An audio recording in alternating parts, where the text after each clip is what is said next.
Hello, welcome है आपका doctor आशु Sharma homeo care channel में। तो आज हम बहुत ही इम्पोर्टेंट टॉपिक के ऊपर बात करेंगे जिसका नाम है यूट्रस प्रोलैप्स। यूट्रस प्रोलैप्स क्या होता है कि आपके बच्चेदानी में भार पड़ना, इसको आम भाषा में कहा जाता है। तो जिन जिन फीमेल्स को ये दिक्कत होती है, आज ये टॉपिक उनके लिए इम्पोर्टेंट है, बहुत ही फ़ायदेमंद है। और अपनी डेली लाइफ में क्या चेंजेस करने हैं, तो हम इसके ऊपर डिस्कशन करेंगे। और होम्योपैथी में किस तरह की मेडिसिन्स होती है जो इसकी इलास्टिसिटी को इम्प्रूव करती हैं और उसको यूट्रस टिश्यू को टाइट करती है। तो सबसे पहले आते हैं यूट्रस प्रोलैप्स।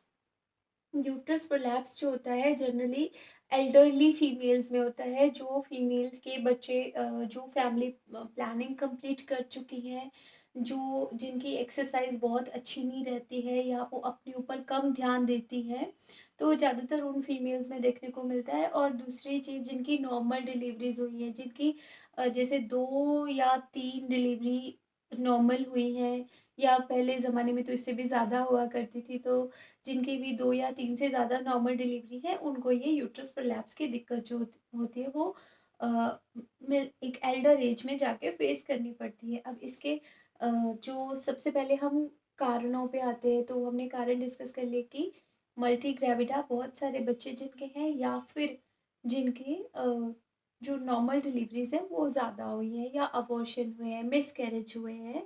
तो जो वेजिनल टिश्यू है और यूट्रस टिश्यू जो है वो लूज़ हो जाती है, उनकी इलास्टिसिटी जो है वो बहुत ही ढीली पड़ जाती है।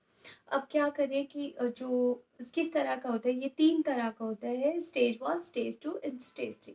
स्टेज 1 जो होती है उसमें आपको 1 सेंटीमीटर तक यूट्रस का कुछ टिश्यू का हिस्सा बाहर आता है वेजिनल रास्ते से।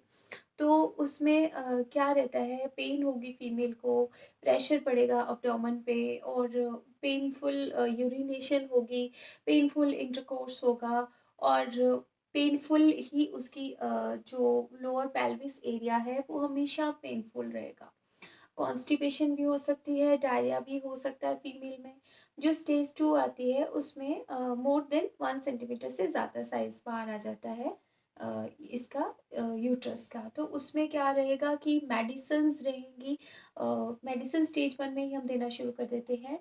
इसका आपको 3 से 6 महीने तक दवाई को खाना होता है, और आपके बच्चेदानी और पूरा ही आपका रिप्रोडक्टिव सिस्टम जो है वो टाइट हो जाता है। अब हम इसमें जो कुछ एक्सरसाइज भी रेकमेंड करते हैं, जैसे आपको लेग्स को ऊपर उठाना है, इस तरह से आप अपनी बेड पे एक दीवार का सहारा लेके अपनी लातों को दीवार के साथ लगा के एक्सरसाइज कर सकती हैं। प्राणायाम इसमें बेनिफिट देता है, और जो आपका लेग्स वाला है वो सबसे ज़्यादा बेनिफिट देता है।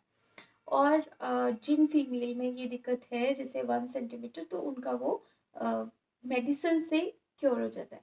स्टेज 3 आती है यूट्रस प्रोलैप्स, मतलब कंप्लीटली बाहर आ जाता है। उसमें आपको ज़रूर सर्जिकल या गायनेकोलॉजिस्ट से, जो कि सर्जरी वाली रहेंगी, उनको आपको एक बार दिखाना है, क्योंकि पूरा यूट्रस जब भी बाहर आ जाएगा उस वे से, तो आपको सर्जरी में जाना पड़ेगा। लेकिन ये बहुत ही कम केसेस में होता है। ये सिर्फ 5 to 10% पीपल में होता है, क्योंकि आजकल सिजेरियन सेक्शन ज़्यादा हो रहे हैं, और दूसरा चीज़ है नॉर्मल डिलीवरी कम हो रही है।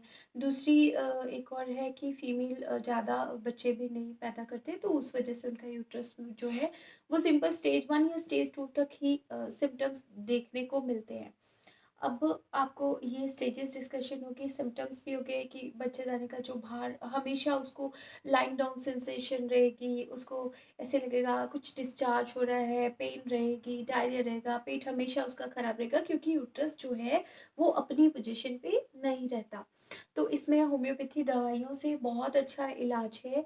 अगर पेशेंट एक रेगुलर डाइट अच्छी रखे, एक्सरसाइज करे, योग करे, और अपनी डेली रूटीन को चेंज करे, तो वो टिश्यू दोबारा टाइट किए जा सकते हैं। होम्योपैथी में बहुत ही बड़ी अच्छी रिसंरक्षण की तरह, मतलब एक दोबारा रिक्रिएट कर देती हैं, जो आपकी नॉर्मल पोजीशन में आपको नेचुरल स्टेट में ला सकती हैं। आपके टिश्यूज़ को तो इस तरह की बहुत सारी दवाइयाँ हैं होम्योपैथी में जिनको भी लाइन बियरिंग डाउन सेंसेशन होती है उनको। तो आज का बस हमारा यही टॉपिक था, यही हमारी गाने सीरीज़ चल रही है। Thank you for watching. Thank you.